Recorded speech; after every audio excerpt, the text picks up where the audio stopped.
முடியாது பல நன்மை செய்த இயேசுவுக்கே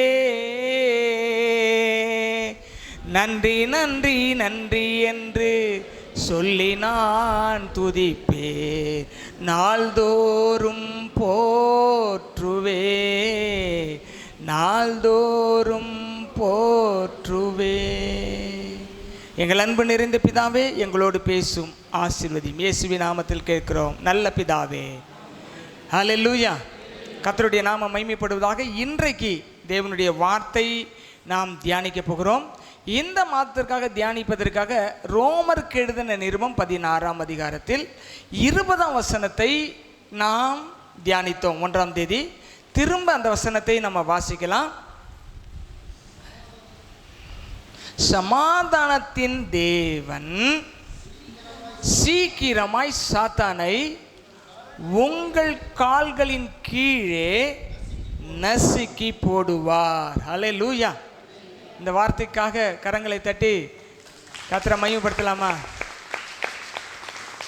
ஏன்னா நமக்கு கிடைக்கிற வார்த்தையில் தான் நம்முடைய ஆசீர்வாதங்கள்லாம் இருக்குது. வார்த்தையில் தான் வாழ்க்கை இருக்கிறது, வார்த்தையில் தான் உயர்வு இருக்குது, வார்த்தையில் தான் ஆசீர்வாதம் இருக்குது. அந்த வார்த்தை என்ன சொல்கிறாரு? உங்கள் காலின் கீழே உங்களுடைய சத்துருக்களை மிதித்து சாத்தானை மிதித்து போடுவார். சத்துருக்களுக்கும் சாத்தானுக்கும் வித்தியாசம் இருக்குது. மனிதர்களை சத்துருக்கள் சொல்லலாம், சாத்தானை சாத்தான் சொல்கிறோம். சாத்தான் சத்துரு கிடையாது, சத்துரு சாத்தான் கிடையாது. அல்லேலூயா. ஆண்டவர் மனித வடிவிலிருந்து துன்பப்படுத்துகிறவர்களுக்கு சொல்கிறாரு, உங்கள் சத்துருக்களை சிநேகியுங்கள் சொல்லியிருக்கிறார். அல்லேலூயா.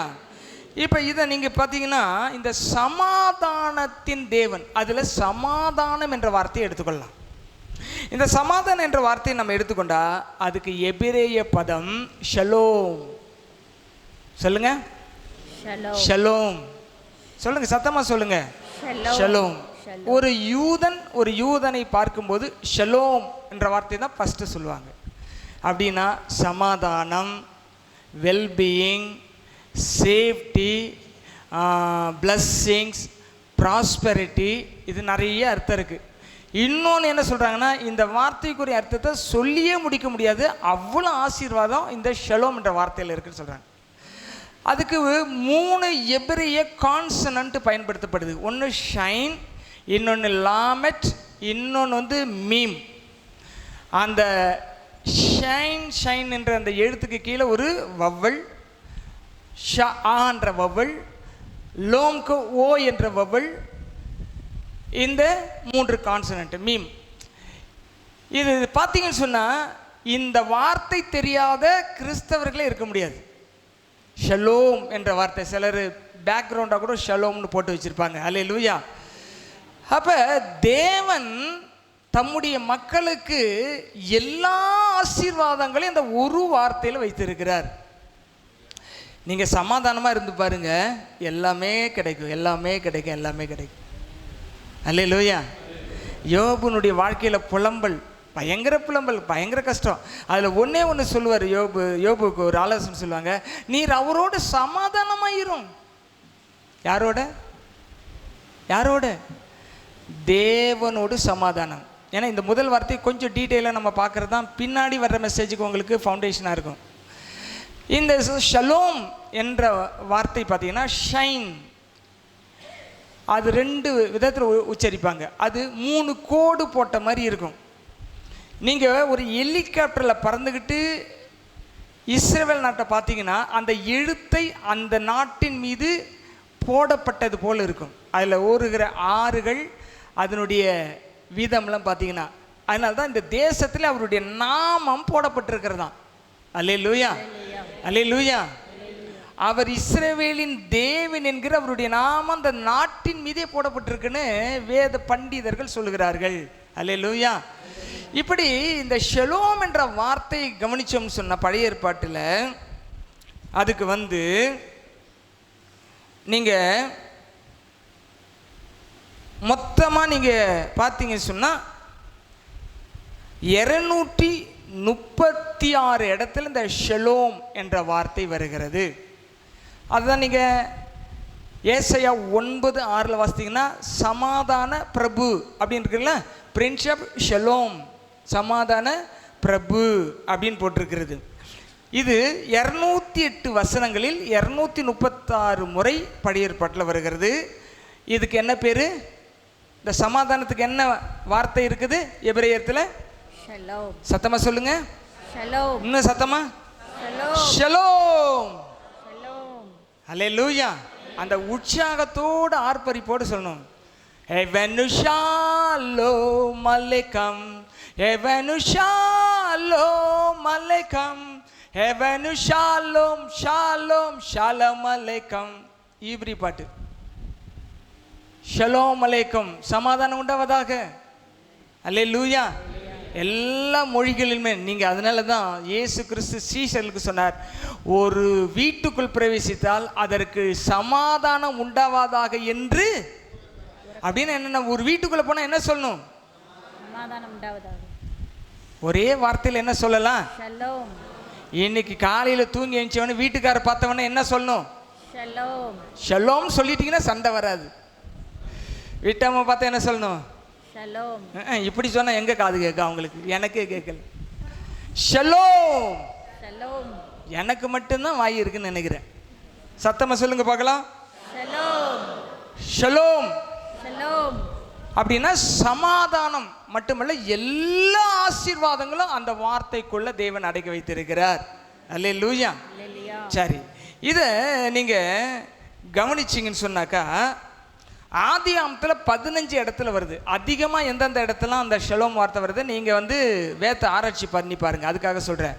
ஆதியாகமத்தில் 15 இடத்துல வருது, 1 சாமுவேலில் 18 இடத்துல வருது, 2 ராஜாக்களில் 20 இடத்துல வருது, சங்கீதத்தில் 27 இடத்துல வருது, ஏசாயாவில் 29 இடத்துல வருது, எரேமியாவில் 31 இடத்துல வருது ஷலோம். நல்லா கவனிங்க. ஏசாயாவும் எரேமியாவும் தீர்க்கதரிசிகள். அவங்க நிறைய சாபங்கள், கீழ்ப்படியாதனால் வந்த சாபங்களை தீர்க்க தரிசனமாக பேசினாங்க. அவர்கள் வாயினாலே சமாதானத்தின் தேவன் பேச வச்சார். தீர்க்கதரிசிகள் பாவத்தை கண்டித்து உணர்த்துறது மட்டும் இல்லை, அவர்கள் வாயாலே சமாதானத்தையும் கொண்டு வருவார். அதான் தீர்க்கதரிசி. டீச்சர்னா கண்டித்து நிறுத்திடுவாங்க, தீர்க்கதரிசி சரி பண்ணி முடிச்சிருவாங்க. அல்லேலூயா. சரி, இது கிரேக், இது எபிரேய மொழி. பழைய ஏற்பாடு எந்த மொழியில் எழுதப்பட்டதுன்னா மூல மொழி எபிரேயம். இப்போ புதிய ஏற்பாட்டில் தான் நம்ம வசனம் வாசித்தோம். எந்த வசனம் வாசித்தோம்? ரோமர் 16ஆம் அதிகாரம்.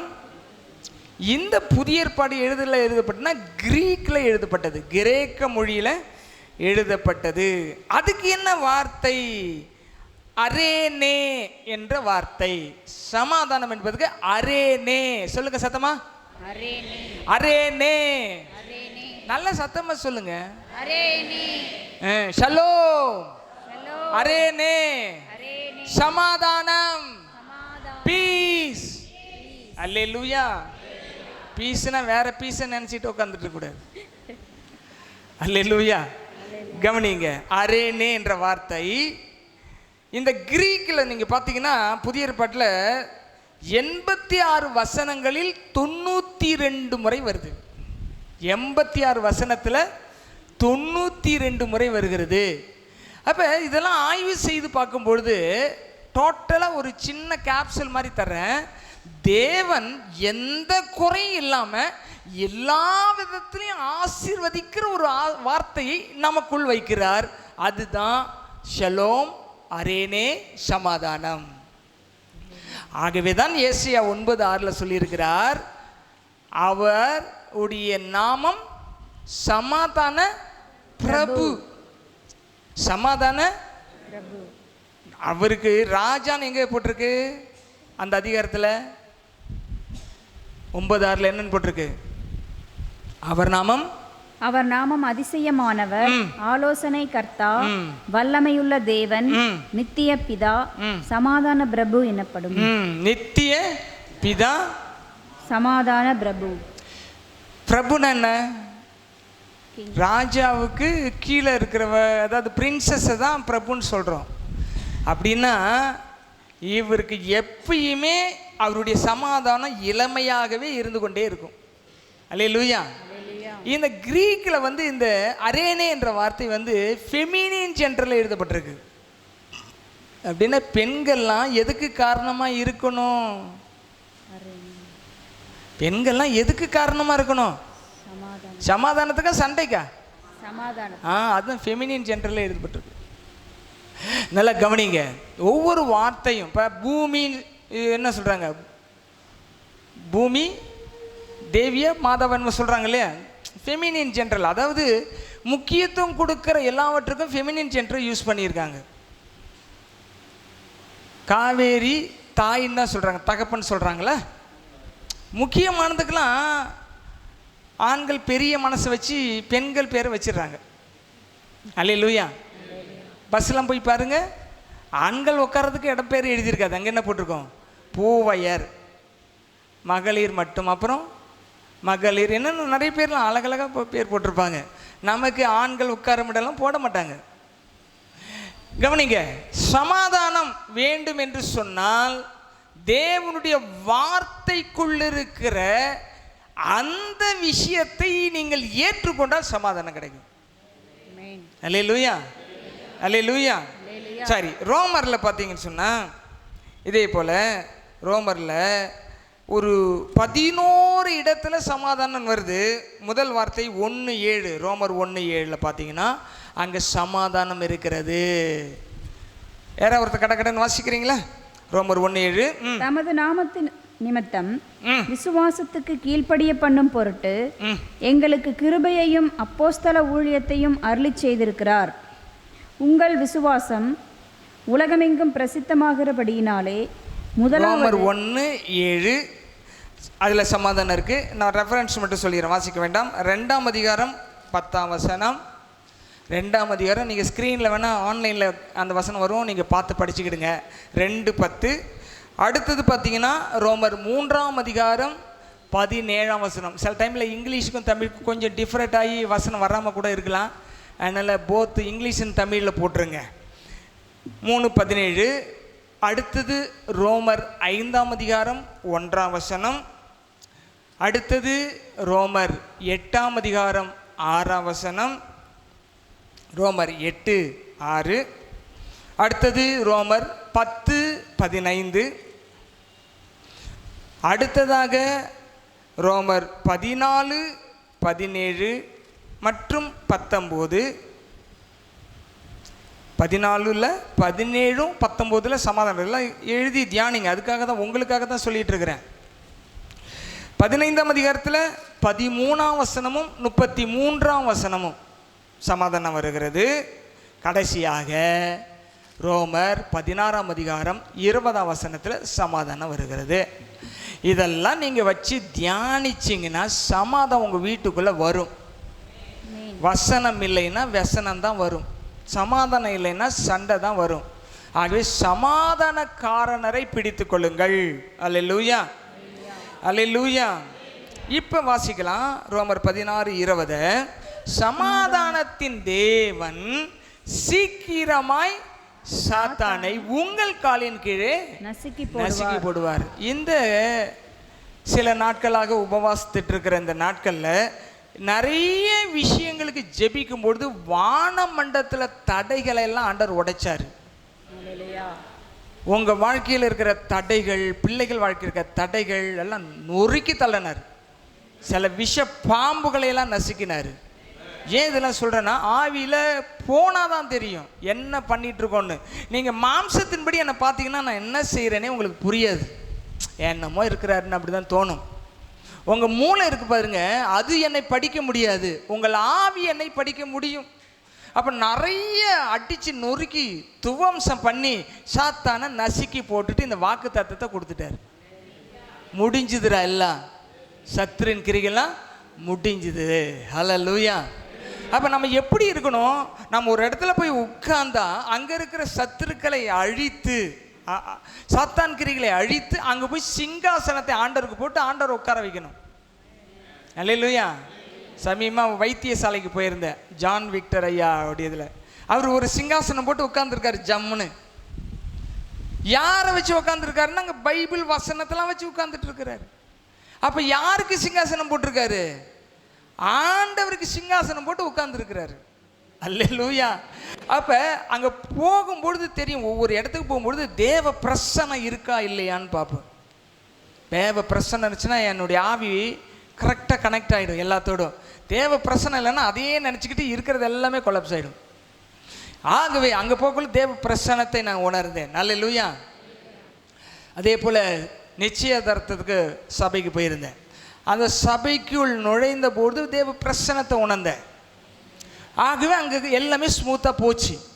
தேவ பிரசன்னம் இல்லாத இடத்துல எந்த நல்ல விஷயத்தையும் நம்ம ஜென்ரேட் பண்ணவே முடியாது. ஆக தேவ பிரசன்னம் தான் நமக்கு முக்கியம். அல்லேலூயா. அப்போ தேவ சமாதானம் 2 விஷயம் நான் ஏற்கனவே நிறைய செய்தியில் சொல்லியிருக்கிறேன், அதை மறுபடியும் உங்களுக்கு சொல்கிறேன். தேவ சமாதானம், எல்லாரும் சொல்லுங்க. தேவ சமாதானம். தேவனோடு சமாதானம். தேவனோடு சமாதானம். தேவ சமாதானம் என்பது அவர் நமக்கு கொடுக்கிறது. அவர் நமக்கு கொடுக்கிறது. The peace from God is called peace of God. தேவ சமாதானம். சொல்லுங்க. தேவ சமாதானம். தேவனோடு சமாதானம்ன்றது என்னன்னா, அவர் சொல்றபடி நடந்தா நமக்கு அவருக்கும் பிரச்சனை இல்லாம இருக்கும். நிறைய பேருக்கு தேவ சமாதானம் இருக்குது, தேவனோடு சமாதானம் இல்லை. ஏன்னா அவர் சொல்ற மாதிரி கேட்டு நடக்கிறது இல்லை. அதனால யாரோட சமாதானம் இல்லை? நீங்கெல்லாம் ஆண்டவர்கிட்ட எத்தனை முறை சண்டை போட்டிருக்கோம்? உண்மை தானே? முகத்தை பார்க்கலே தெரியுது. நானும் சண்டை போட்டிருக்கேன். என்ன இதை செய்ய மாட்டாங்க, அதை செய்ய மாட்டேன், இதை செய்ய மாட்டேன், போட்டிருக்கோமா இல்லையா? உண்மையை ஒத்துக்கலாமே. என்னன்னா அவர் சொல்ற வசனத்துக்கு கீழ்ப்படிந்து ஆசீர்வாதத்தை வாங்கிறதுக்கு பதிலாக போராடி வாங்கலாம்னு நினைக்கிறோம். அப்ப தேவனோடு சமாதானம் ரொம்ப முக்கியம். தேவ சமாதானம் இலவசமாக கிடைக்குது. தேவனோடு சமாதானம் இருக்கணும், அவருடைய வார்த்தையில நம்ம நடக்கணும். அதுதான் 119 இருக்கு. கர்த்தருடைய வேதத்தின்படி நடக்கிற உத்தம மார்க்கத்தார் பாக்கியவான்கள் எழுதிட்டார். அல்லேலூயா. எத்தனை பேர் தேவனோடு நான் சமாதானமா இருக்க விரும்புறேன்றவங்க கையை உயர்த்தி ஒரு அல்லேலூயா சொல்லாம? அல்லேலூயா. தேவனோடு சமாதானம். அல்லேலூயா. சந்தோஷமா இருக்கிறத நம்ம விரும்புகிறோம், ஆனால் சமாதானம் இருக்கிற இடத்துல தான் சந்தோஷமா இருக்கும். அல்லேலூயா. இன்னும் சில வசனங்களை நான் உங்களுக்காக வாசிக்க விரும்புகிறேன். Matthew chapter 5 verse 9. மத்தேயு 5ஆம் அதிகாரம் 9ஆம் வசனம். Blessed are the peacemaker, for they shall be called sons of God. சமாதானம் பண்ணுகிறவர்கள் பாக்கியவான்கள், ஆசீர்வதிக்கப்பட்டவர்கள். அவர்கள் யார் என்று அழைக்கப்படுகிறார்களா? தேவனுடைய புத்திரர் எனப்படுவார்கள். Your words and deeds must be making and building the peace with others. உங்களுடைய வார்த்தையும் செயல்களும் மற்றவர்களோடு சமாதானத்தை கட்டுகிறதாக இருக்க வேண்டும், இடிக்கிறதாக இருக்கக்கூடாது. அதனால வேதம் சொல்லுது, புத்தியுள்ள ஸ்திரீ தன் வீட்டை கட்டுகிறாள், புத்தி இல்லாத ஸ்திரீ தன்னுடைய சொந்த கைகளினாலே அதை ஈடித்து போடுகிறாள். எவ்வளவு பரிதாபம் பாருங்க. இங்கேயும் பெண்ணை குறித்து தான் சொல்லியிருக்குது. பெண்கள் ரொம்ப கேர்ஃபுல்லாக இருக்கணும். என்ன பேச போறீங்க ஜெபம் பண்ணி அந்த வார்த்தையை எடிட் பண்ணி கர்த்தர்கிட்ட கேட்டு வாங்கிட்டு பேசுங்க. யார்கிட்ட பேசினாலும். ஆண்கள் அப்படிதான். என்ன போட்டிருக்கிறது? புத்தியுள்ள ஸ்திரீ தன் வீட்டை கட்டுகிறார், புத்தி இல்லாத ஸ்திரீயோ தன் கைகளினால், his own hands, சொந்த வாயினால் சொந்த வார்த்தையினால் இடித்து போடுகிறாள் அர்த்தம். அப்ப இன்ஜினியரும் யார் தான்? கன்ஸ்ட்ரக்ஷன் பண்ற சிவில் இன்ஜினியர் யார் தான்? பெண்கள் தான். புல்டோசரும் யார் தான்? ஒன்று கட்டணும், இடிக்கக்கூடாது. இடிச்சுக்கிட்டே இருந்தாக்க எதையுமே என்ன செய்ய முடியாது, கட்டவே முடியாது. அப்போ நீங்கள் கட்டினது இடிக்கக்கூடாது, இன்னொருத்தரை கட்டுறதும் இடிக்கக்கூடாது. ஆகவே தான் தாவீது சொல்கிறார், கர்த்தாவே என் வாய்க்கு என்ன வைங்க, காவல் வைங்கன்னு சொல்லிட்டார். இங்கே கவனிங்க, அப்படி சமாதானத்தை ஏற்படுத்துகிறவர்களை குறித்து வேதம் என்ன சொல்லுது தெரியுமா?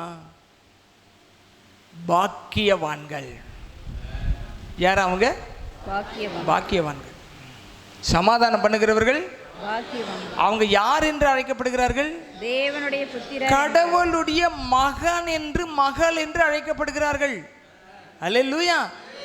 சமாதானத்துக்கு எதுவான சமாதானத்துக்கு உரிய காரியங்களை சிந்திக்க வேண்டுமே தவிர சுயநலமான விஷயங்களை நீங்கள் சிந்தித்து கர்த்தருடைய வார்த்தையை விட்டு விலகி போய்விடவே கூடாது. அல்லேலூயா. இதுக்கு 3 விஷயத்தை நான் சொல்ல விரும்புகிறேன். ஃபஸ்ட்டு விஷயம், எக்லியாஸ் பிரசங்கின் புஸ்தகம் 10ஆம் அதிகாரம் 4ஆம் வசனம். If the ruler's temper rises against you, do not abandon your position, because composure allies great offense. அதிபதியின் கோபம் உன்மேல் எழும்பும் முன்பாக உன் ஸ்தானத்தை விட்டு விலகாதே. நில்லுடா, உன் ஸ்தானத்துல ரிசைன் பண்ணிட்டு போகாத. இணங்குதல் பெரிய குற்றங்களையும் இணங்குதல் எஸ் சார்னு சொல்றது பெரிய பிரச்சனையை குற்றங்கள் எல்லாம் மூடி போடுமா. நம்முடைய வாழ்க்கையில் இணக்கம் இருக்கா? இணக்கத்தை ஏற்படுத்துகிறோமா? என்ன சொல்லியிருக்கு? ஒரு அதிபதி, உங்களுக்கு மேலே இருக்கிற சுப்பீரியர் அதிகாரி, மேற்பார்வையாளர் அல்லது ஆஃபீஸர், எப்படி வேணால் வச்சுக்கிடுங்க, ஸ்பிரிச்சுவல் லீடர், இல்லை ப்ரீச்சர், டீச்சர், ப்ராஃபட், எவெஞ்சலிஸ்ட், எனிபடி, உங்களை நடத்தக்கூடியவங்களாக இருக்கணும். அவ்வளோதான். அவர்கள் நீங்கள் செக்குலராக வேலை செஞ்சிட்டு இருந்தாலும் சரி, அவர்களுடைய கோபம் எழும்பும் முன்னே என்ன செய்யணுமா? எழும்பும் பொழுது என்ன செய்யக்கூடாதான்? ஸ்தானத்தை விட்டு விலகாதே. நீ தப்பே செய்யல, தப்பு தான் செஞ்சேன்னு சொன்னால் கூட நீங்கள் வேலை செய்கிற இடத்துல அமைதியாக இருந்துட்டு சரிங்க சார்ன்னு சொல்லி பாருங்க, என்ன நடக்கும்? பின்னாடி நீங்கள் தப்பு செய்யலன்றதை அவங்க கண்டுபிடிச்ச பிறகு உங்களை நம்பி கம்பெனியே கையில் கொடுப்பாங்க. ஓ, நீ சொல்கிறது தப்புயா, நீ யாராக இருந்தால் எனக்கு என்ன, நான்லாம் யாரையும் வச்சு பார்க்க மாட்டேன் அப்படின்னு நேருக்கு நேர் கேட்டிங்கன்னு வைங்க, எந்த கம்பெனியும் சேர்த்த மாட்டாங்க. இணங்குதல் பெரிய குற்றங்களையெல்லாம், நீங்கள் தப்பே செஞ்சுருந்தாலும் சரி, அவன் பேசாமல் அமைதியாக இருக்கிறான், சொல்கிறபடி கேட்குறேன்றா, மன்னிச்சுட்டு போன்னு மன்னிச்சு விட்ருவாங்க. இதெல்லாம் ஒரு நடைமுறை வாழ்க்கையில் நீங்கள் கடைபிடிக்க வேண்டும். அல்லேலூயா. வாசிங்க மறுபடியும் அந்த வசனத்தை. அதிபதியின் கோபம் உன்மேல் எழும்பினால் உன் ஸ்தானத்தை விட்டு விலகாதே. ரிசைன் பண்ணிட்டு போகாதன்றாரு. வேலை ரிசைன் பண்ணாத, உன் ஸ்தானத்தை விட்டு போகாத, நீ நில்லு, நீ யார் என்பதை கர்த்தர் நிரூபிப்பார். அல்லேலூயா. இணங்குதல், சரிங்க சார், சரிங்கப்பா, சரிங்கம்மா, சரிங்க ஐயா, சரிங்க அத்தா அப்படின்னு சொல்லும் பொழுது இணங்குதல் என்ன செய்யுமா? பெரிய குற்றங்களை அமர்த்தி போடும். என்ன போடுமா? அமர்த்தி போடும். பிரச்சனை இல்லாத இணங்கி போங்க, ஒத்துழைச்சி போங்க, ஆவியானவரோடு இணங்கி போங்க, ஒத்துழைச்சி போங்க, வசனத்தோடு இணங்கி போங்க, ஒத்துழைச்சி போங்க. ஆண்டவர் எல்லா ஆசீர்வாதத்தையும் உங்களுக்கு கொண்டு வந்து கொடுப்பாரு. அல்லேலூயா, அல்லேலூயா, அல்லேலூயா. சரி, ஓகே. நீதிமொழிகள் புஸ்தகம் 12ஆம் அதிகாரம் 20ஆம் வசனம். To deceit is in the heart of those who devise evil, but counselors of peace have joy. But the counselors of peace have joy. So வாசிங்க. தீங்கை பிணைக்கிறவர்களின் இருதயத்தில் இருக்கிறது கபடம். ஒன்றும் புரியல. தீங்கை பிணைக்கிறவர்களின் இருதயத்தில் இருப்பது கபடம். சமாதானம் பண்ணுகிறவர்களுக்கு ஆலோசனைக்காரருக்கு உள்ளது சந்தோஷம். சமாதானம் பண்ணுகிற ஆலோசனைக்காரராக இருக்கணும். 2 பேருக்கு மூட்டி விடுற ஆளாக இருக்கக்கூடாது. இன்னைக்கு காலையில் டிவோஷன் பாஸ்டர் பேசியிருக்காரு, அதில் இந்த விஷயத்தை சொன்னார். அது ரொம்ப ஆச்சரியமாக இருந்துச்சு. அவர் ஒரு சின்ன டிப்ஸாக அதில் சேர்த்துருக்காரு. நீங்கள் டெய்லி டிவோஷன் கேட்குறீங்கன்னு நான் நினைக்கிறேன், குரூப்பில் போட்டுட்ருக்கிறேன். எனக்கு ரெகுலராக ஒரு டிவோஷன் தனிப்பட்ட முறையில் இருக்குது. அடுத்தது நான் பார்த்து அதை ரொம்ப 100% கவனித்து கேட்டு அதுக்கு அப்ளை பண்ணுறது வந்து பாஸ்டர் ஐயாவுடைய டிவோஷன். காலையில் 5 நிமிஷம் அவர் பேசுகிறார், வீடியோ சூப்பரான ஒரு, எனக்கு ஏற்ற மாதிரி இருக்கும். அது நமக்கு கரெக்டாக அது நமக்கு சொல்கிற மாதிரியே இருக்கும், எனக்கு சொல்கிற மாதிரியே இருக்கும். நீங்கள் கேட்டிங்கன்னா உங்களுக்கு சொல்கிற மாதிரி இருக்கும். அவர் பாட்டில் போட்டு போகிறாருன்னு போடாதீங்க. எல்லா செய்தியும் சபையில் இருக்கிற மக்கள் எல்லாரும் இன்றைக்கி கேட்குற செய்தி ஆன்லைனில் போயிட்டுருக்குது. இந்த செய்தியை முடித்த உடனே ஞாயிற்றுக்கிழமை இன்னொருக்க கேளுங்க, திங்கக்கிழமை மறுபடியும் கேளுங்க, செவ்வாய்க்கிழமை கேளுங்க, புதன்கிழமை கேளுங்க, வியாழக்கிழமை கேளுங்க, வெள்ளிக்கிழமை கேளுங்க, சனிக்கிழமை கேளுங்க. அப்புறம் ஞாயிற்றுக்கிழமை இங்கே வந்து பாருங்கள், வேறு மாதிரி லெவலில் இருக்கும் ஆசீர்வாதம். அல்லேலூயா. நாம் தூக்கி போட்டுறோம், இன்றைக்கி கேட்டதே இன்றைக்கி மறந்துட்டு திரும்ப திரும்ப கேட்கலன்னா ஒன்றுமே உள்ளேருந்து வேலை செய்யாது. அப்போ என்ன சொல்லியிருக்கு? சமாதான ஆலோசனைக்காரர்களுக்கு சந்தோஷம் உண்டாயிருக்கும். அதுதான் ஆவிக்குரிய கனியில் ஃபஸ்ட்டு எதை எழுதியிருக்கிறார்னா அன்பை எழுதியிருக்கிறார், இரண்டாவது சந்தோஷத்தை எழுதியிருக்கிறார், மூன்றாவது சமாதானத்தை. வாசித்து பாருங்கள், 5:20-19, 5:22 கலாத்தியர். ஆவியின் கனியோ அன்பு, எடுத்து வாசிக்கணும், சும்மா கதை விடாதீங்க.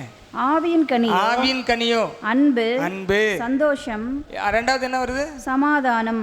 ரெண்டாவது என்ன வருது? அன்பு, சந்தோஷம். ரெண்டும் வருதா? ரெண்டாவது சந்தோஷம். ஃபஸ்ட்டு அன்பு. தேவன் நம்ம இடத்துல அன்பு கூறுறார், தகுதி இல்லாத நம்மை நேசிக்கிறார், மனம் திரும்பினதுனால மன்னிப்பை இலவசமாய் கொடுக்கிறார். அதான் அன்பு. நாம தேவனுடைய அன்பை புரிந்து கொள்ளணும். அன்பு, ரெண்டாவது சமாதானம். ரெண்டாவது சொல்லுங்க. ரெண்டாவது என்ன வருது? ஆவியின் கனி சந்தோஷம். சந்தோஷமா? சந்தோஷம் வருது. அப்புறம் என்ன வருது? சமாதானம். மூணாவது என்ன வருது? சமாதானம். நீங்க அன்பா இல்லை, ஆண்டவர் மேல சந்தோஷமா இல்லைன்னா சமாதானம் இருக்காது. கடைசியா வர்றது இச்சை அடக்கம், செல்ஃப் கண்ட்ரோல் ஆர் டெம்பரன்ஸ் அப்படின்னு சொல்லிட்டு இருக்கு. நல்லா கவனிங்க.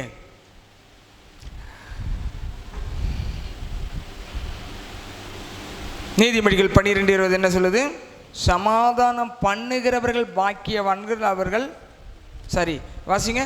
12:20 வாசிங்க. தீங்கை பிணைக்கிறவர்களின் இருதயத்தில் இருக்கிறது கபடம், சமாதானம் பண்ணுகிற ஆலோசனைக்காரருக்கு உள்ளது சந்தோஷம். தீங்கை பிணைக்க கூடாது. ரெண்டு பேருக்கும் உண்மையான விஷயத்த சொல்லக்கூடாது. கவனிங்க, இது ஏன் இந்த பாயிண்ட்டை திரும்ப வரேன்னு தெரில. கவனிங்க, ரெண்டு பேர் உங்ககிட்ட நியாயத்துக்கு வராங்கன்னா ரெண்டு பேருக்கும் உண்மையான விஷயத்த சொல்லக்கூடாது.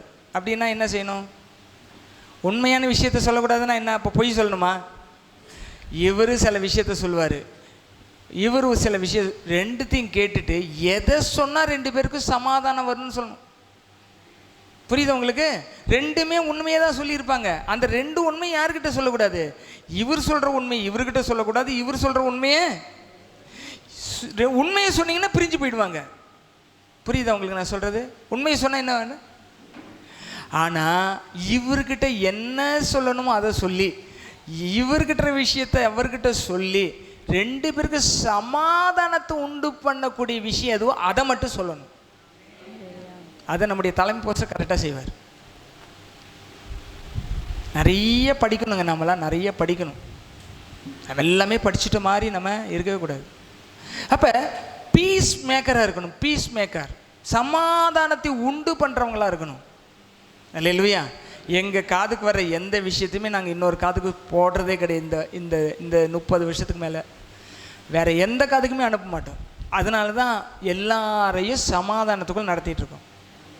நம்பிக்கைக்குரிய ஒரு பாதுகாப்பு பெட்டகமாக நினச்சி மக்கள் சொல்கிற ஒவ்வொரு குறைகளையும் ஆண்டவருக்கு மட்டும்தான் சொல்கிறோம், மனுஷங்கிட்ட சொல்கிறதே இல்லை. ஒருத்தர் வந்து சொல்கிறார், அது அப்படியே அங்கே சொன்னோமா முடிஞ்சு போச்சு, அவ்வளோதான், பற்றிக்கிட்டு எரியும்.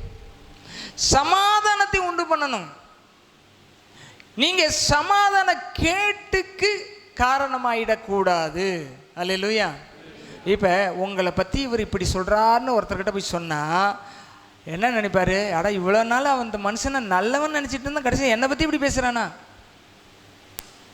நான் அதை காதில் வாங்கினேன். நீங்கள் பரவாயில்லைங்க, உங்களை பற்றி நல்லா தாங்க பேசுகிறாரு அப்படின்னு சொன்னால் என்ன உண்டாகும்? இணக்கம் இணக்கம் உண்டாகாத எந்த உண்மையான வார்த்தைகளும் ஆபத்தானது. இணக்கத்தையும் சமாதானத்தையும் உண்டாக்காத எந்த நீதி நியாயத்தை நீங்கள் பேசினாலும் பிரயோஜனமே கிடையாது. எல்லாரும் எல்லாரை பற்றியும் குறை சொல்லுவாங்க தான். அதை கொண்டு போய் சொல்கிற ஆட்கள் ஜாக்கிரதையாக இருக்கணும். அப்போ நாம் எப்படி இருக்கணும்? நாம் எப்படி இருக்கணும்? அந்த வசனத்தை என்ன போட்டிருக்கு? சமாதானத்தை உண்டாக்குகிற ஆலோசனைக்காரருக்கு உண்டாகிறது சந்தோஷம். ரெண்டாவது இது விஷயம் கிடைக்கும். ஒருத்தங்க ரெண்டு பேரும் ஒத்துமையாக இருக்கணும்னு அன்பா நினைச்சாதான் நீங்கள் சமாதானத்தை உண்டாக்குவீங்க. ரெண்டு பேரும் பிரிக்கணும்னு நினச்சா நிறைய விஷயத்தை விதைச்சிடலாம். விதைக்கக்கூடாது. அதுக்கு பேர் என்ன சொல்லுவாங்க? கோல் சொல்கிறது, குசலம் சொல்கிறது. குசலமா என்னமோ தெரியல, நிறைய சொல்கிறாங்க. அந்த மாதிரி போட்டு கொடுக்கறது, வச்சு செய்யறது, இதெல்லாம் வேண்டாம். சமாதானத்துக்குரிய காரியங்களை சிந்திச்சு வசனத்தை மட்டும் சொல்லுங்க, வசனத்துக்குள்ள இருக்க சமாதானம் கிடைக்கும். அல்லேலூயா, அல்லேலூயா. மூன்றாவது வார்த்தை ஏசாயா 53:6. Isaiah chapter 53 verse 6. All of us like sheep have gone astray. Each of us has turned to his own way, but the Lord has caused the iniquity of us all to fall on him.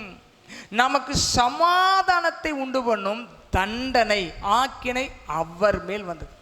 அதில் போட்டிருக்க தமிழில், நாம் எல்லாரும் ஆடுகளை போல வழி தப்பி அவனவன் தன் தன் பார்வைக்கு தன் வழியிலே போனோம். தன் வழியிலே போனோம். வாசிங்க வாசிங்க. நாம் எல்லாரும் ஆடுகளைப் போல வழி தப்பி திரிந்து அவனவன் தன் வழியிலே போனோம். அவனவன் தன் வழியிலே போனோம். நல்லா கவனிங்க. எப்படி போனோமா? உங்க சொந்த வழியில போகாதீங்க. அதுதான் ஆண்டவர் திரும்ப சொல்றாரு. இது ஆண்டவருக்கு பிரச்சனை என்ன தெரியுமா? மனுஷரோட சுயம்தான் பிரச்சனை. சுயத்தை வச்சதே ஆண்டவர் தான். அந்த சுயத்தை அதாவது பழைய ஏற்பாட்டில் சப்மிஷன் பண்ணவங்களாம் லீடர்ஸ், பண்ணாதவங்கெல்லாம் லீடர் இல்லை. புதிய ஏற்பாட்டில் சுயத்தை சிவியில் அரைஞ்சவங்களாம் கிறிஸ்துவோடையவர்கள், அறையாதவங்களாம் கிறிஸ்துவோடையவர்கள் அல்ல. இப்போ இங்க என்ன சொல்றாரு? அவனவன் தன் வழியிலே போனோம். கர்த்தரோ நம்ம எல்லாருடைய அக்கிரமத்தையும் அவர் மேல் விழப்பண்ணினார். கவனிங்க. ஏன் அநேக லீடர்ஸ் ரொம்ப கஷ்டப்படுறாங்கன்னா, நீங்க செய்யற சுயத்தில் செய்யற தண்டனைலாம் அவங்க மேல போய் விழுது பாருங்க. அவங்க அதை போக்குறதுக்காக தான் அவ்வளோ போராடுறாங்க. இயேசு எந்த பாவத்தையும் செய்யல. நாம செஞ்ச பாவம்லாம் அவர் மேல கொண்டு போய் பிதாவாகிய தேவன் போட்டு நீ சுமந்து தீர்றான்னு விட்டுட்டார்.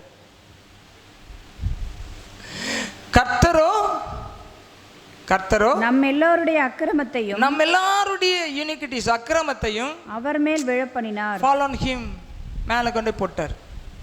ஏன் பிதா தேவனே ஏன் என்னை கைவிட்டின்னு சொன்னார்னா, இப்போ ஒரு பாவத்தை செய்யாத மேலே இத்தனை உலகத்தின் பாவத்தையும் சுமந்துட்டீங்க, கடைசியில் என்னையும் விட்டுட்டு போயிட்டீங்களே, நீங்கள் தெரியவே இல்லையே, எங்கே இருக்கீங்க, என்னை விட்டுட்டீங்களா, என் தேவனே ஏன் என்னை கதறாரு. நல்லா கவனிங்க. லீடர்ஸ் அநேகருடைய சுமைகளை சுமக்கிறதுனால நிறைய பாடுகள் படுறாங்க, உங்களுக்கு தெரியாது. ஆனால் நீங்கள் வசனத்தின்படி நடக்கும். உங்கள் சுயத்தை எங்கே அரைஞ்சிடணும்? சிலுவையில் அரைஞ்சிடணும். தினந்தோறும் சாகிறேன்னு பவுல் சொல்கிறார் பாருங்க. அதுக்கு என்ன அர்த்தம் தெரியுமா? தினந்தோறும் சுயத்துக்கு செத்துட்டு இருந்தார்.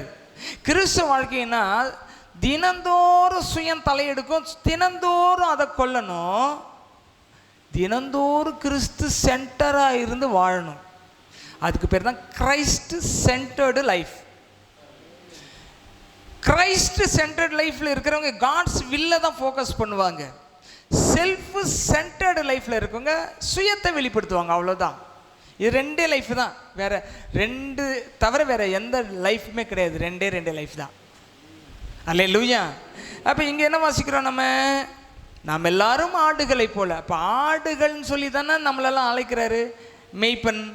அப்போ ஆடுகள்லாம் என்ன தான் பண்ணிட்டு இருக்காங்க? ஆடுகள்லாம் வழி தப்பி போகிறது காரணமே சொந்த புத்தியில் நடந்தால் வழி தப்பி தான் போகும்.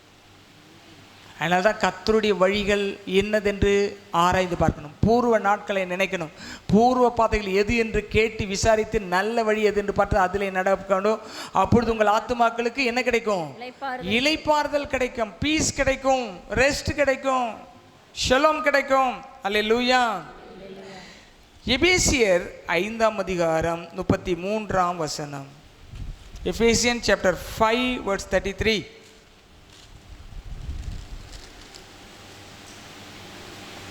எப்படியும் உங்களிலும் அவனவன் தன்னிடத்தில் அன்பு கூறுவது போல, உங்களில் அவனவன் தன்னிடத்தில் அன்பு கூறுகிறது போல தன் மனைவியிடத்திலும் தன் மனைவியினிடத்திலும் அன்பு கூற கடவன். அன்பு கூற கடவன். மனைவியும் புருஷனிடத்தில் பயபக்தியாய் இருக்க கடவள். புருஷனிடத்தில் எப்படி இருக்கணுமா? பயபக்தியாய் இருக்கு. பயபக்தியா இருந்தீங்கன்னா சமாதானம் இருக்கும்.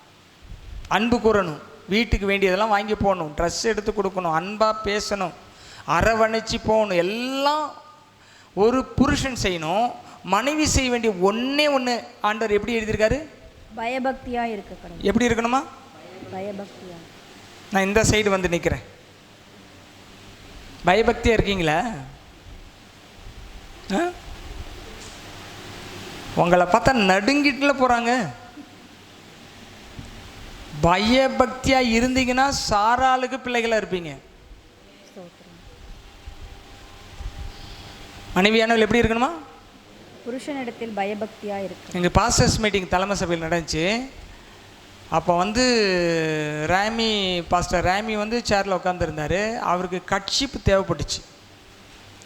அவங்க ஒய்ஃப் வந்து அதை எப்படி கொடுத்தாங்கன்னா, எடுத்துகிட்டு வந்து இப்படி மண்டி போட்டு அவர்கிட்ட கொடுத்தாங்க. இன்னை வரைக்கும் ஸ்டில்லு மாதிரி இருக்குன்னு இப்படி மண்டி போட்டு கொடுத்தாங்க. அதுதான் பயபக்தி.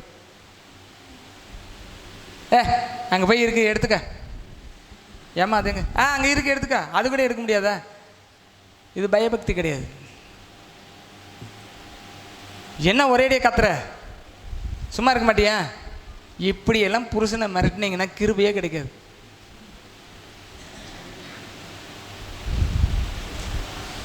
ஹலோ, பயபக்தி இருக்கணும். பயமும் பக்தியும் சேர்ந்ததுக்கு பேர் தான் என்னது? பயபக்தி. அதனால தான் ஆணை கர்த்தர் கடவுளுக்கு அடுத்த ஸ்தானத்தில் வச்சிருக்காரு. லிட்டில் லோயர் தன் காட். தேவ தூதரிலும் சற்று சிறியவனாக்கினேன்னு தமிழில் மொழிபெயர்த்திருக்காங்க. ஆனால் மூல மொழியிலிருந்து மொழிபெயர்த்தா தேவனை விட சிறியவனாக்கினேன்னு போட்டிருக்கு. அதனால்தான் சாரால் என்னன்னு கூப்பிட்டான் ஆபிரகாம? ஆண்டவனே. யோ இங்க வாயாங்க அப்படியே கூப்பிட்டா ஆண்டவனே. இதுக்கு காதே, சிலர்லாம் அது இதுன்னு பேசுவாங்க, இதுக்கு காதே கேட்க மாட்டேங்குது. சொன்ன கேட்க மாட்டியா? அப்படியே சொன்னா என்னன்னு கூப்பிட்டாலா? ஆண்டவனே. ஆண்டவனே, ஆண்டவர்னு கூப்பிடல, என்னன்னு கூப்பிட்டா? ஆண்டவனே. ஆண்டவனே, ஆண்டவனேன்னு கூப்பிட்டா. லார்டு, இங்கிலீஷில் லார்டு கேபிட்டல் லெட்டர் கிடையாது, ஸ்மால் லெட்டர் லார்டு. உங்களுக்கெல்லாம் லார்டு இருக்காங்களா? ஏதோ ஒரு நாளைக்காச்சும் லார்டுன்னு கூப்பிடுங்களா?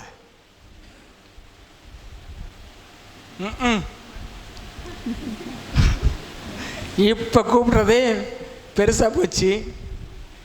இன்னும் லார்டுன்னு கூப்பிட்டா அவ்வளோதான். அப்படி நினச்சிட்டு இருக்கக்கூடாது. கர்த்தருடைய வார்த்தை கீழ்ப்படியணும். பாருங்க, அதாவது உங்களுக்கு ஆசீர்வாதம் வேணும்னா உங்களுக்கு என்ன சொல்கிறாரோ ஆண்டவர் அதை கீழ்ப்படிங்க. அவங்கள மாற்றுறது கர்த்தர் கையில் இருக்கு. நீங்கள் உண்மையாக இருந்தீங்கன்னா மாற்றங்களை கொடுக்கறது ஆண்டவர் வேலை. நீங்கள் மாற்றவே முடியாது, யாரையுமே மாற்ற முடியும், கண்டிப்பாக மாற்ற முடியும். அப்போ லார்டு என்ற வார்த்தை பயன்படுத்தப்படுது. லார்டு சின்ன எல். கடவுளுக்கு அடுத்த ஸ்தானத்தில் மனுஷனையும் மனுஷனுக்குள் மறைந்திருக்கிறவளாக மனைவியும் கர்த்தர் வைத்திருக்கிறார்.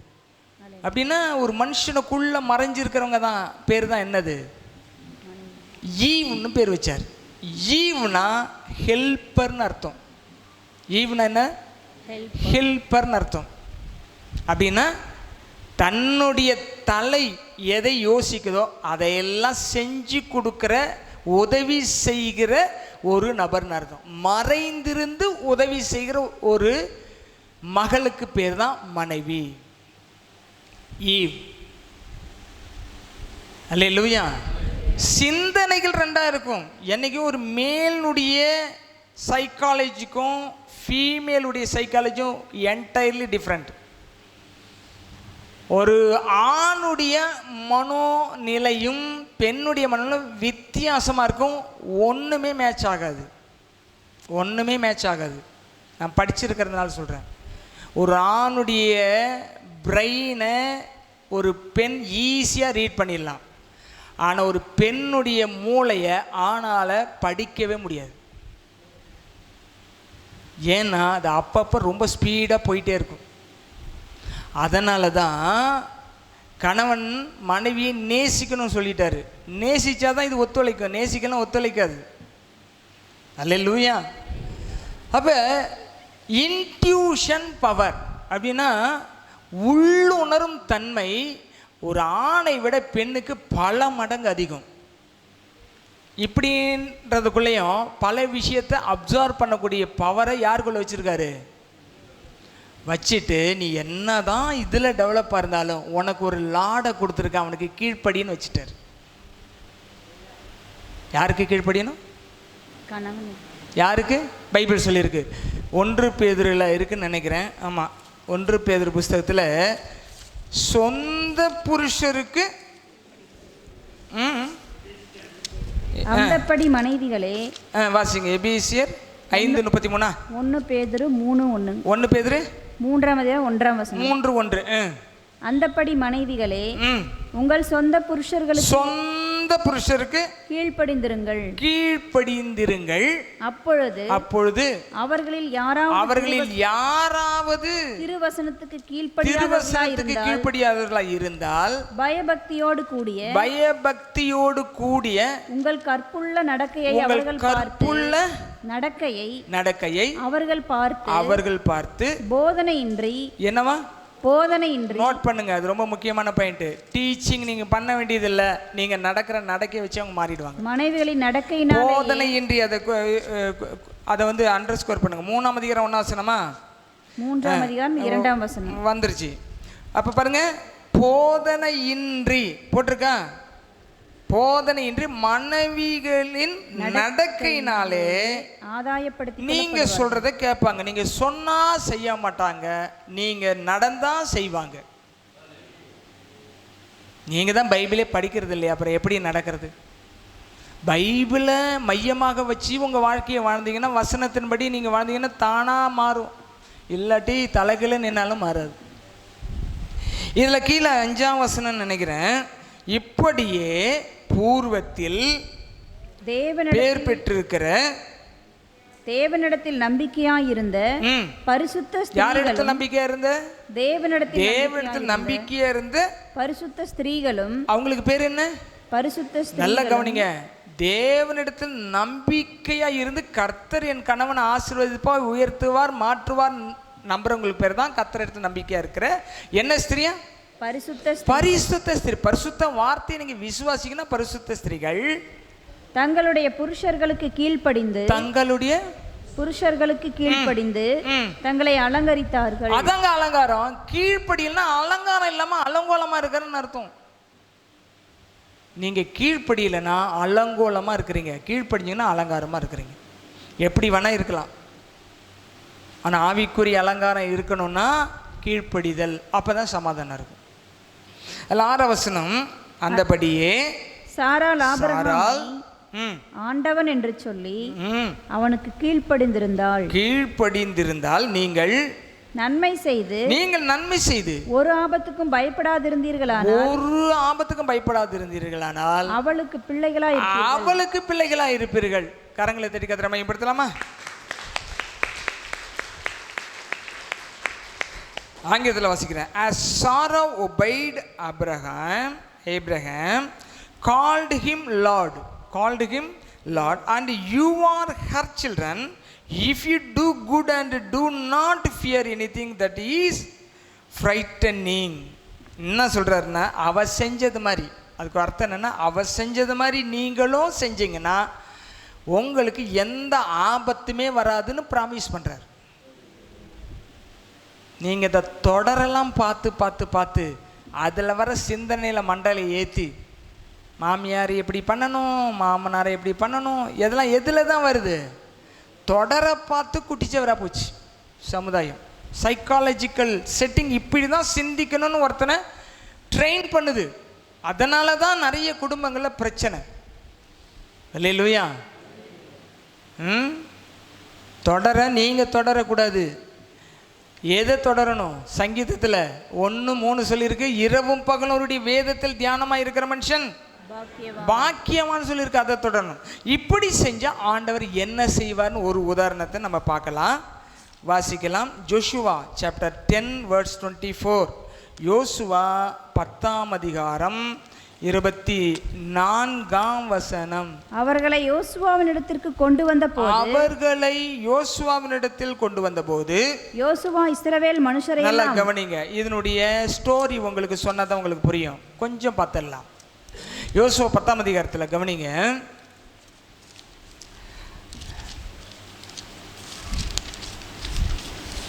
யோசுவா ஆயை பிடிக்கிறார். ஆய் என்ற பட்டணத்தை பிடிக்கிறாரு. பிடிச்சு ஃபஸ்ட்டு டைம் பயங்கர பின்வாங்கி ஓடிடுறாங்க, தோற்று போயிடுறாங்க. மறுபடியும் சண்டை போட்டு ஜெயிக்கிறதுக்கு டைம் இல்லை. டைம் இல்லாத போது அவர் சொல்கிறாரு, சூரியனை நிறுத்துறாரு, யுத்தம் பண்ணி ஜெயிக்கிறாரு. எதை நிறுத்துறாரு? சூரியனை நிறுத்திட்டு யுத்தம் பண்ணி ஜெயிக்கிறாரு. ஜெயிச்சப்ப சண்டையில் தோற்று ராஜாக்கள்லாம் ஓட்டமாக ஓடிட்டாங்க.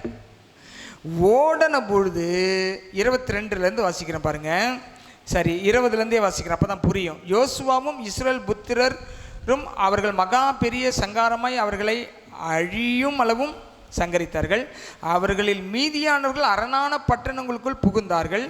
ஜனங்கள் எல்லாரும் சுகமாய் மக்கதாவில் இருக்கிற பாளையத்திலே யோசுவாவினிடத்து திரும்பி வந்தார்கள். இஸ்ரவேல் புத்திரருக்கு விரோதமாய் ஒருவனும் தன் நாவை அசைக்கவில்லை.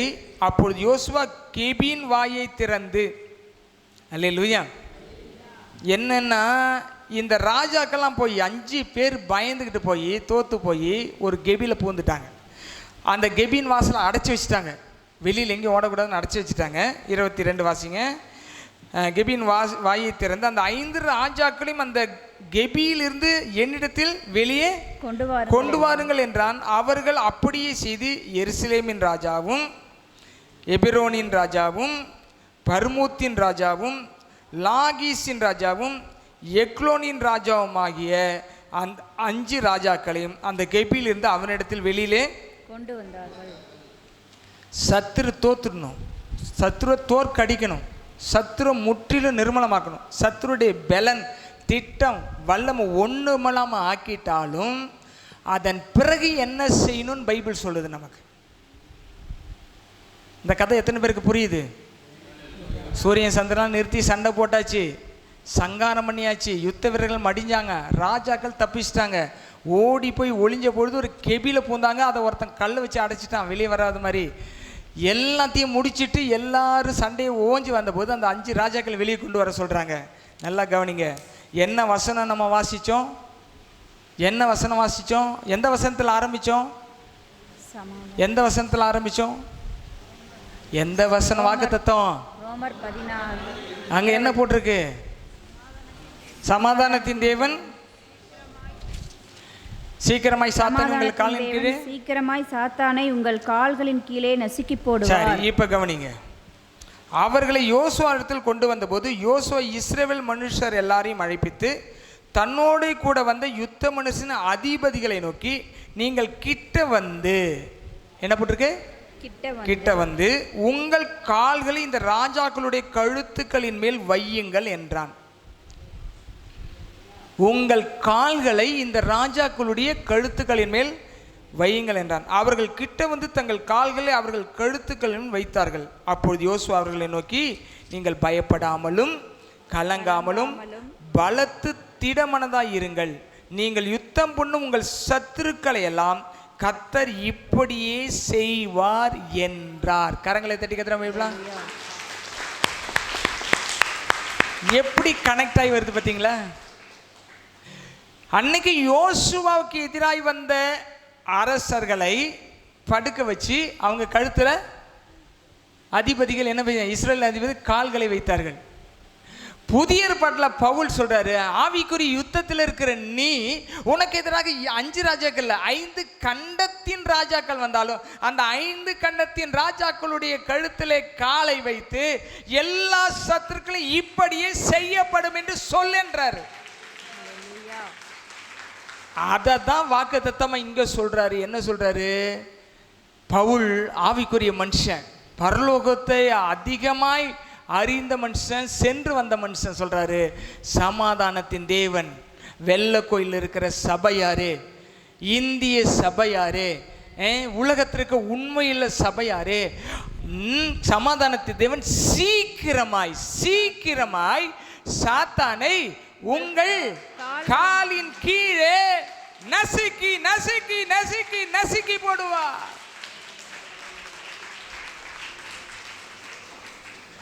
இது எழுப்புதலின் நேரம் அன்றோ, இது யோசுவாவின் காலம் அன்றோ, இது எழுப்புதலின் நேரம் அன்றோ, இது யோசுவாவின் காலமல்லோ.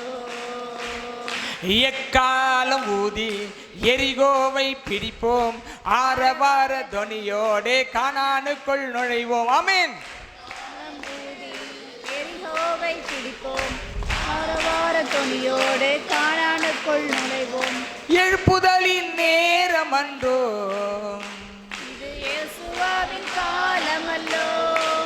துதிக்கும் நமக்கு தோல்வி இல்ல, வெற்றி நிச்சயமே. துதிக்கும் நமக்கு தோல்வி இல்ல, வெற்றி நிச்சயமே.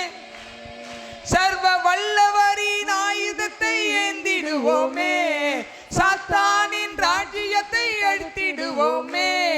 வல்லவரின் ஆயுதத்தை ஏந்திடுவோமே, சாத்தானின் ராஜ்யத்தை தாழ்த்திடுவோமே. இது எழுப்புதலின் நேரமல்லோ, யோசுவாவின் காலமல்லோ. இது எழுப்புதலின் நேரமல்லோ, இது யோசுவாவின் காலமல்லோ. எக்காலம் ஊதி எரிகோவை பிடிப்போம், ஆரவார துணியோடே கானானுக்குள் நுழைவோம். ஆமென். எக்காலம் ஆமென் ஆமென் ஆமென் ஆமென் ஆமென் ஆமென். நுழைவோம். எழுப்புதலின் நேரமல்லோ, இது யோசுவாவின் காலமல்லோ, இது எழுப்புதலின் நேரமல்லோ, இது யோசுவாவின் காலமல்லோ. என்றோ. கரங்களை தட்டி அந்நிய பாஷையை பேசி நீங்கள் உங்களின் காலின் கீழாக சத்துருக்களை மிதித்து போடு நேரம் வந்து விட்டது. ஹalleluya பலரா ஷகரதன ரபாதி அலரபபாபா. பின்னானதெல்லாம் மறந்து முன்னானதை நோக்குங்க. யாரை பற்றியும் தவறான நினைவுகளை வைத்துக்கொண்டு யுத்தம் பண்ண முடியாது. சரியாய் நின்று தான் யுத்தம் பண்ண முடியும். உங்களை மாற்றுங்க, உங்களை ஒப்பு கொடுங்க, நீங்கள் கீழ்ப்படிங்க, மீதெல்லாம் கர்த்தர் பார்த்து கொள்வார். யோசுவா அந்த அதிபதிகளை கொல்லுவதற்கு முன்பதாக, அந்த ராஜாக்களை கொல்லுவதற்கு முன்பாக இஸ்ரவேலின் அதிபதிகளை வாழ வச்சு ஒரு பாடத்தை கற்றுக் கொடுக்கிறார். நான் உங்களுக்கு சொல்லுகிறேன், இந்த ஊழியத்தில் அநேக பிசாசின் கிரிகள் எழும்பி வந்தது உண்மை. ஆண்டவர் எனக்கு சொல்லி கொடுத்தார், அதையெல்லாம் உன் காலின் கீழே நசுக்குகிறேன், அதையெல்லாம் உன் காலின் கீழே நசுக்கிறேன். நசுக்கி போட்டார், எல்லாம் நசுக்கி போட்டார், எல்லாம் நசுக்கி போட்டார், எல்லாம் நசுக்கி போட்டார். இப்போ நான் உங்களுக்கு சொல்கிறேன், எனக்கு செய்தது போலவே நீங்களும் தேவ சமூகத்தில் உபவாசித்து ஜெபிக்கும் பொழுது உங்களுக்கு எதிராக எத்தனை பிரச்சனைகள் இருந்தாலும், எப்படிப்பட்ட பிரச்சனைகள் இருந்தாலும் உங்கள் காலின் கீழே கர்த்தர் நசுக்கி போடுவார். கரங்களை தட்டி, கரங்களை தட்டி. ரிபலரா ஷகலரா தனரா பலரா பாபா ரிஷகலரா தனரா பாதியலரா பாபா. ஹalleluya ஹalleluya. எல்லாம் எழுந்து நிற்போம். ஒரு புதிய அபிஷேகம், வெற்றியை குறித்த சிந்தனையினால் உங்களை நிரப்ப விரும்புகிறார். பிசாசு குற்றம் சாட்டுகிறவன் அவனை தூக்கி எறிய வேண்டும். அவனுக்கு இடம் கொடுக்க கூடாது. எல்லாரும் கையை உயர்த்தி, ஆண்டவரே இன்னைக்கு கொடுக்கக்கூடிய இந்த அபிஷேகம் என்னுடைய வாழ்க்கையில் வெற்றி மேல் வெற்றி தரப்போகிறதுக்காக சோத்திரம். நான் உங்கள் மேலே கை வைக்கலை, ஆனால் கர்த்தர் தொடுகிறத நீங்கள் பார்ப்பீங்க. God will lay his hands on you. அவர் உங்கள் மேலே கையை வைப்பார். அவர் உங்கள் மேலே கையை வைப்பார். அவர் உங்கள் மேலே கை வைக்கும் பொழுது உங்களுக்கு எதிர்க்க சத்ரு கிரிகள் கம்ப்ளீட்டாக அழிந்து போகும். இந்த காணிக்கை பெட்டியில் எடுத்து முன்னாடி இந்த பக்கம் கொண்டு வந்து வைங்க, சேஃப்டி பண்ணுங்கள். Thank you Jesus. அபிஷேகம் வல்லமையாக இருக்கும். வேடிக்கை பார்க்கக்கூடாது, வேடிக்கை பார்க்கக்கூடாது.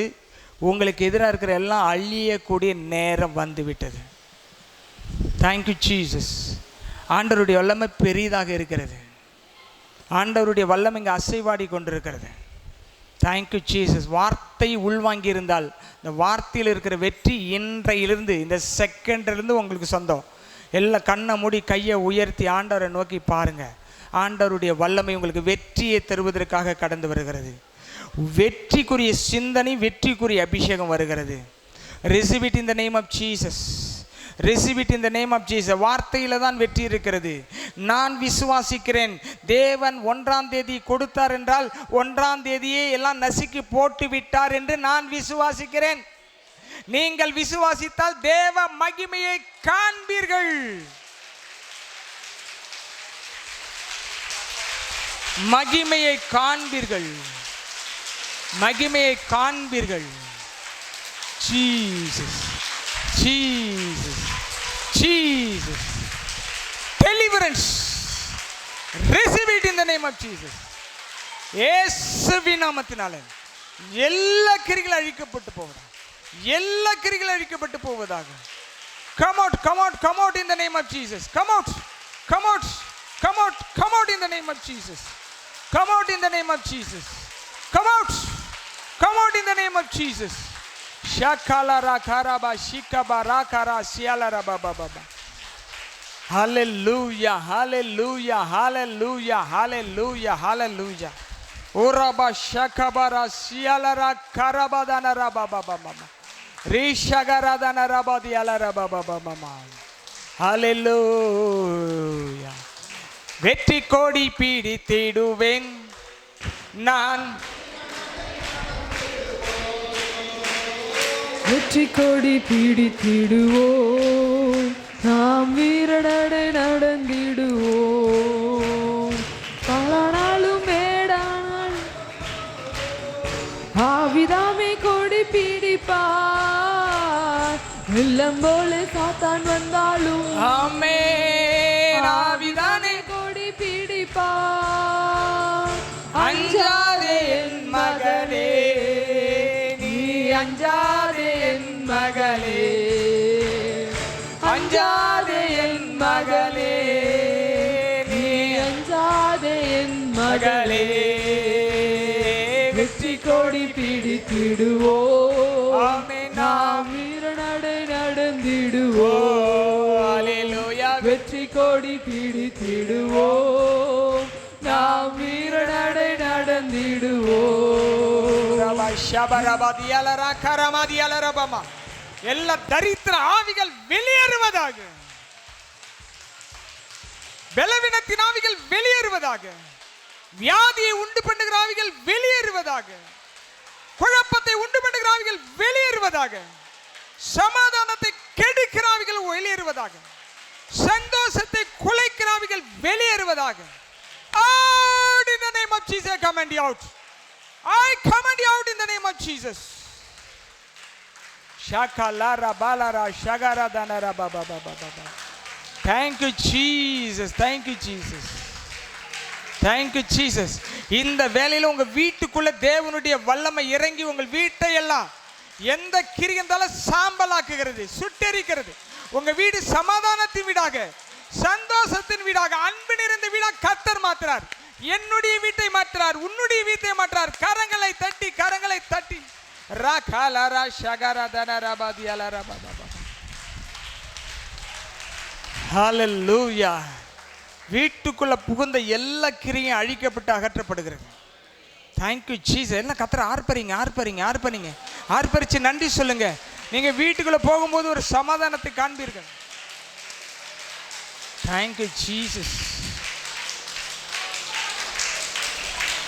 ஹல்லேலூயா, ஹல்லேலூயா, ஹல்லேலூயா, ஸ்தோத்திரம், ஹல்லேலூயா, ஸ்தோத்திரம், ஸ்தோத்திரம், ஹல்லேலூயா, ஹல்லேலூயா, ஹல்லேலூயா, ஹல்லேலூயா. பால்ராஜ், ஹல்லேலூயா, ஹல்லேலூயா. Thank you Jesus, thank you Jesus. இவருக்காக ஜெபிக்கலாம். டக்குன்னு வாங்க பாருங்க. இவர் போன மாதம், இந்த மாதம் இல்லை, போன மாதம் 1ஆம் தேதி பாதிக்கப்பட்டார். பயமுறுத்தப்பட்ட அவருடைய சரீரம் பாதிக்கப்பட்டது. அவருடைய வீட்டிலையும் அவருடைய சரீரத்திலையும் இனி ஒரு பொழுதும் எந்த பாதிப்பை உண்டாக்க சத்துருக்கு இடம் கிடையாது. இயேசுவின் நாமத்தில் நான் கட்டளை எடுக்கிறேன், வெளியேறிடு. இல்லை ஒரு பொழுது என்ட்ராகவே கூடாது, இடமே கிடையாது உனக்கு. இயேசுவின் நாமத்தில் நான் கட்டளை எடுக்கிறேன். ஓ ரபா ஷகபரா சியால ரபா கோரபா சியால ரபாபா ஓ ரபா ஷக்கரபா. இது ஒரு விடுதலையின் நேரம், விடுதலையின் நேரம், விடுதலையின் நேரம், விடுதலை நேரம். எல்லாம் விடுதலை பெற்றுக்கொள்ளுங்க. நீங்கள் எந்த அளவுக்கு ஆவியில் போகிறீங்களோ அந்த அளவுக்கு விடுதலையாகும். ஷகலரா ஷகரா சியலரபா கோரபாதி அலரபா. எங்கள் அன்பு நிறைந்த தகப்பனே, இம்மட்டுமா என்னோடு சபையோடு பேசி சொன்ன எல்லா வாக்குத்தத்த வார்த்தைகளாக ஸ்தோத்திரம். இது எங்கள் தகுதியின் அடிப்படையில் அல்ல. நாங்கள் எவ்வளோ போராடிட்டு இருக்கிறோம், எவ்வளோ பாதிக்கப்பட்டிருக்கிறோம், அதை நீங்கள் பார்த்து எங்களுக்கு வாக்குத்தத்தம் கொடுத்துருக்கீங்க. உங்களுக்கு விரோதமாக இருக்க சாத்தானை உங்கள் காலுக்கு நசிக்கப்படும் வாக்குத்தத்தம் கொடுத்துருக்காக்கா ஸ்தோத்திரம். தொடர்ந்து கிருபையை கொடுத்து காத்துக்கொள்றா போஜனத்தை ஆசீர்வதியும். இயேசுவின் நாமத்தில் ஜெபிக்கிற நல்ல பிதாவே. என் ஆத்துமாவே கர்த்தரை ஸ்தோத்திரி, என் முழுவலுமே பரிசுத்த நாமத்தை ஸ்தோத்திரி. என் ஆத்துமாவே கர்த்தரை அவசிய சகல வாங்க பராதே. ஆமென். அல்லேலூயா, அல்லேலூயா.